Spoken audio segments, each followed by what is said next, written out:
Tenemos a Isaac Asimov, como les decía al inicio, el padre de las 3 leyes de la robótica, como un aventurero que se animó a escribir sobre cómo sería la relación entre los seres humanos con autómatas, con seres dotados de conciencia, de inteligencia artificial. Pero lo interesante es que él escribió tratando de enseñarnos cómo se daría de manera gradual esta ascensión de la inteligencia artificial hasta considerarse un ser pensante, un ser consciente. Tenemos un ejemplo clásico que es muy interesante, sobre todo para los niños. Un cuento que escribió él llamado Robbie el robot. Debo tenerlo por acá, espérame.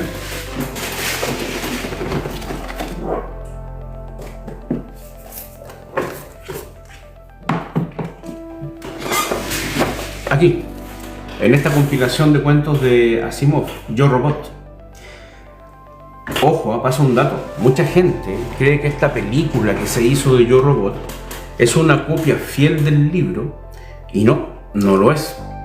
Yo Robot es una compilación de cuentos de Yo Robot, en donde sí aparecen personajes que aparecen en la película, como la robopsicóloga Susan Calvin.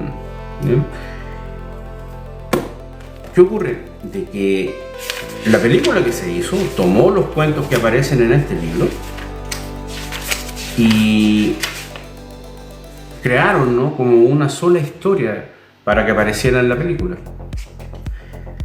Que es típico de los libros de Asimov, es que esto es muy clásico, ¿no? O sea, tú abres el libro y resulta de que lo primero que te aparece aquí son las 3 leyes de la robótica, ¿no? Eso es como muy clásico de los libros de Asimov.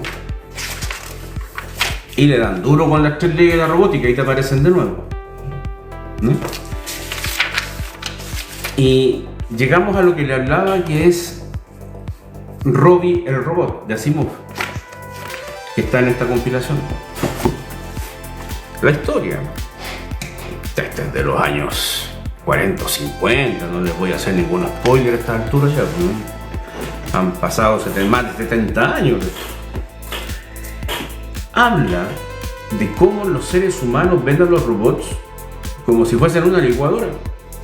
No le ven un sentido ni romántico ni poético, y lógicamente no los ven como iguales a los robots, los ven como instrumentos, que entre comillas es lo que Asimov pretendía, ¿no? Contratan a un robot que es una robonana, cuida niños, y resulta de que este matrimonio que compra a este robot llamado Robbie siempre están con el miedo de dejar a la niña con el robot. Les da miedo, no lo ven como un ser humano real que sea capaz de cuidar a un niño pequeño. Entonces ellos viven con este robot, con Robbie, pero siempre con la desconfianza. Obviamente que el robot, al estar programado con las 3 leyes, sería incapaz de dañar a la niña, pero los papás no dan eso por cierto, siempre están con esta desconfianza, como les digo. ¿Qué ocurre? De que quien más se opone a la presencia del robot es la mamá. Siempre vive con este miedo de que esta máquina en un momento decida hacerle daño a la niña. Finalmente convence al papá de sacar a Robbie y lo hacen. ¿Cuál es el problema? De que la niña estaba ya muy encariñada con Robbie. La niña pequeña, ¿no? 4 años, 5 años, ya veía a Robbie el robot como su amigo, le daba la característica de ser un ser humano. Cuando logran sacar a Robbie, como les decía, la niña se enferma. La niña obviamente entra en una tristeza, y la historia va por ahí, ¿no? En el que la niña, en su conciencia de infantil, inocente, para ella le fue mucho más fácil aceptar a Robbie como un igual, como si fuese un ser humano. Los papás no.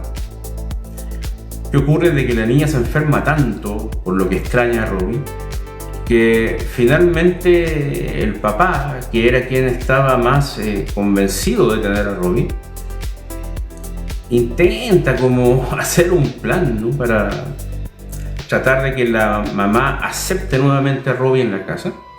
Así que la lleva engañada a buscar no sé qué cosa, a una fábrica. Y él sabía de que Robbie ahora estaba trabajando en esa fábrica.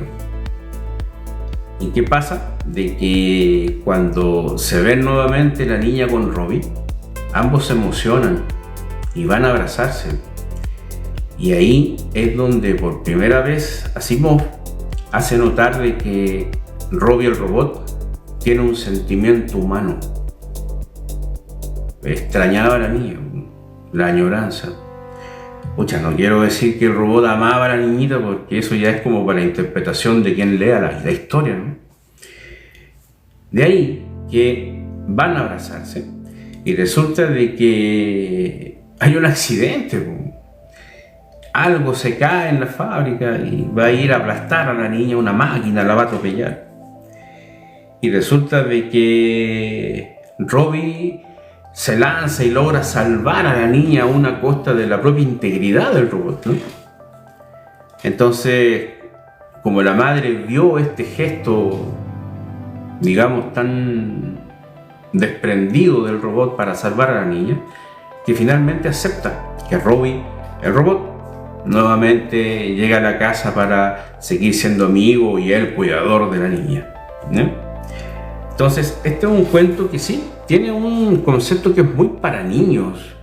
A mis hijos, cuando lo leímos en el club de lectura que tenemos, bueno, mis hijos tienen, en ese entonces, el más chico tenía 11 años, los gemelos 13 y la niña 15, si recuerdo bien. Y no, el cuento les gustó. De hecho, a todos ellos su cuento favorito de Yo Robot era precisamente este, el de Robbie. Ya, al filosofar, ¿no?, al tratar de ver la parte, digamos, más filosófica de un cuento para niños como Robbie, ¿ya?, lo interesante es eso, de que por primera vez se ve a un robot con la capacidad de tener sentimientos. Si bien en ningún momento el autor Asimov se mete a analizar lo que pensó Robbie, los gestos, ¿no?, de salir a abrazar a la niña y luego de dar la vida por la niña de ser necesario, bueno, vida entre comillas, es lo que le hace por primera vez a un robot en la literatura, darle esta capacidad de ser un ser pensante, sintiente, de ser una conciencia, les insisto. ¿Sí? Ahora, Asimov, conceptos como este, tiene muchísimos. Hay uno muy interesante en este mismo relato, en donde un robot por primera vez es madre. Y este robot estaba dispuesto a romper las 3 leyes con tal de defender a su hijo. También interesante, ¿no? Ya. Y resulta de que fuimos avanzando con este concepto de Asimov hasta llegar a este famoso libro del hombre bicentenario, que fíjate que la película está muy bien hecha y sí está basada en el libro. Me imagino que la han visto, ¿no?, con Robin Williams, en donde ya un robot tiene esta capacidad de pensar, de amar, de sentir, igual que cualquier ser humano, que él se decide a ser reconocido como un ser humano como tal. Lo que al final de la película se logra, ¿no? Que el gobierno de la Tierra reconoce a este robot como un ser humano, ¿no? Entonces tenemos, por un lado, la primera vez que Asimov nos habla de Robbie el robot, capaz de amar a una niña, pasando por el robot madre y terminando ya con, digamos, la máxima expresión de lo que sería una inteligencia artificial, que sería un robot que ya se le reconoce como un igual, como un ser humano. Punto importante. Asimov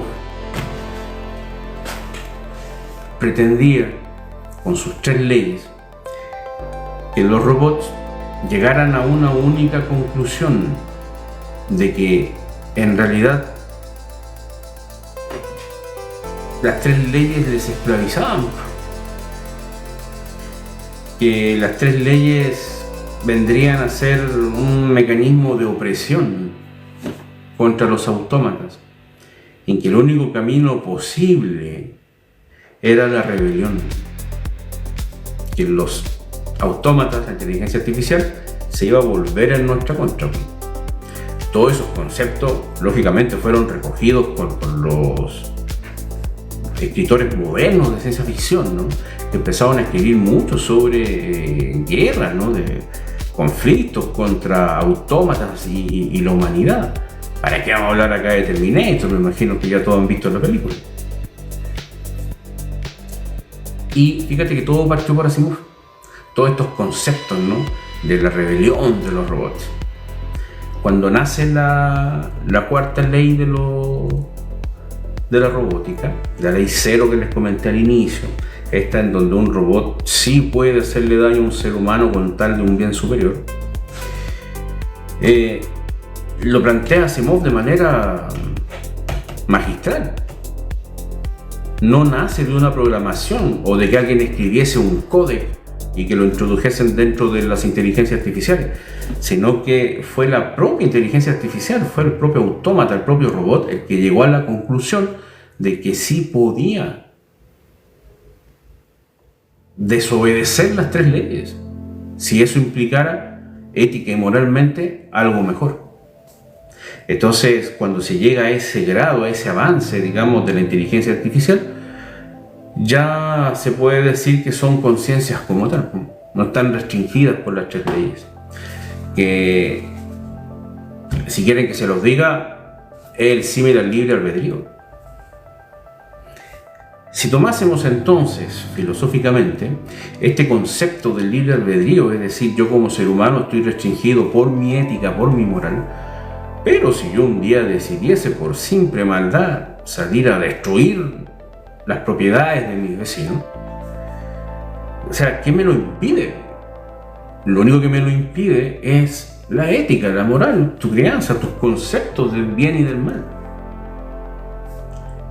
Cuando una inteligencia artificial, un robot, tenga esa capacidad de poder desobedecer las 3 leyes, de guiarse por la 4ª ley de Asimov, en ese momento, sí, es donde seríamos iguales, en donde efectivamente ya tendríamos una conciencia artificial, no una inteligencia artificial.